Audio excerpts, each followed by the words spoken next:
Je vais vous rendre le témoignage d'un couple. À chaque fois qu'ils ont été dans des réunions avec leur pasteur, puisqu'ils sont des diacres, quand il s'agit de parler des faux prophètes, leur pasteur préféré aimait beaucoup parler mal de moi. Et ils avaient commencé à avoir une haine de ma personne quand ils me voyaient. Et en début d'année de l'année passée, ce qui a amplifié même, c'est que j'ai fait beaucoup de vidéos où je parlais de la prophéticophobie. Et j'ai mentionné beaucoup le nom de leur pasteur. Donc, ça a augmenté la haine de ma personne dans leur cœur, sans chercher à comprendre le fond de mon message. Et donc, à chaque fois qu'ils voient une de mes vidéos où je parle, ils zappent. L'épouse disait qu'elle n'a jamais fait 5 secondes sur mes vidéos. Pas possible. Dès qu'elle me voit, elle enlève. Dès qu'elle me voit, elle enlève. Dès qu'elle me voit, elle enlève. Et un jour, elle écoutait un audio avec son mari. Et son mari disait c'était Kakou Sévérin. Elles ont écouté l'audio.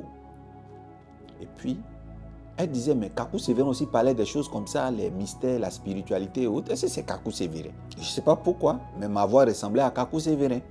Donc, pour la première fois, ils m'ont écouté pendant 20 minutes sans savoir que c'était moi, en pensant que c'était Kakou Sévérin. Et ils ont commencé à chercher qui est cet orateur, parce qu'ils ont commencé à avoir un doute.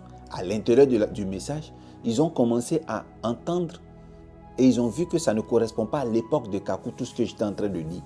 Donc, il y a quelqu'un qui a dit, ah lui, c'est un prophète. Oh là là, il prêche des mystères, c'est le prophète Dorski Joseph-Choro. Oh, ah bon? C'est comme ça qu'il prêche? Non, nous on croyait que les prophètes ne prêchaient même pas. Mais il a une base théologique posée. Franchement, il y a des questions que je me posais. Et c'est comme ça qu'ils ont commencé à tenter de m'écouter un peu. Et puis ils ont dit, mais pourquoi on ne l'aimait pas? Mais pourquoi notre pasteur même le juge? Après tout, il ne dit pas des choses graves. Bref, le témoignage, je vous le rends pourquoi?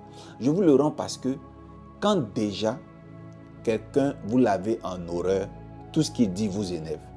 Donc quand Dieu, il a maudit une langue, cette langue-là, dès qu'il entend, ça l'énerve. Et ça l'a énervé jusqu'à ce que Jésus-Christ arrive et qu'il fasse un genre de tour de Babel. Puisque c'est à la tour de Babel, il a dispersé les langues, il leur a demandé, c'est vrai, ce n'est pas vous qui avez bâti cette tour, mais allez à la chambre haute parce qu'elle me rappelle la tour de Babel. Étant là-bas, je vais vous unifier une seule langue. Et la Bible dit que ces langues-là sont venues en un bloc. Et elles se sont dispersées les unes des autres pour tomber sur la langue de chacun. My God! Hey! Qui est-ce? Mais vous êtes bénis d'entendre ce réma. Mon Dieu! Et c'est à la chambre haute que Dieu va réparer ce qui a été fait à la tour de Babel. Dieu va redonner ça là. Je sais que vous pouvez entendre, il y a des gens qui en ont déjà parlé. À la tour de Babel, il y a eu la dispersion des langues.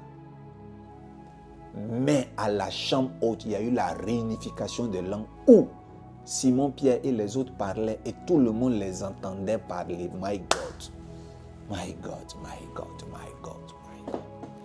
Donc, ce que vous devez comprendre, si Dieu a pris le soin de donner une nouvelle langue aux apôtres et aux chrétiens, c'est parce que Dieu sait que la langue qu'on parle avant le baptême du Saint-Esprit est une langue compromise et apolémique et controversée dans le monde spirituel. Donc, si vous l'utilisez pour parler à la terre ne réagira pas parce que la terre connaît l'histoire de Babel.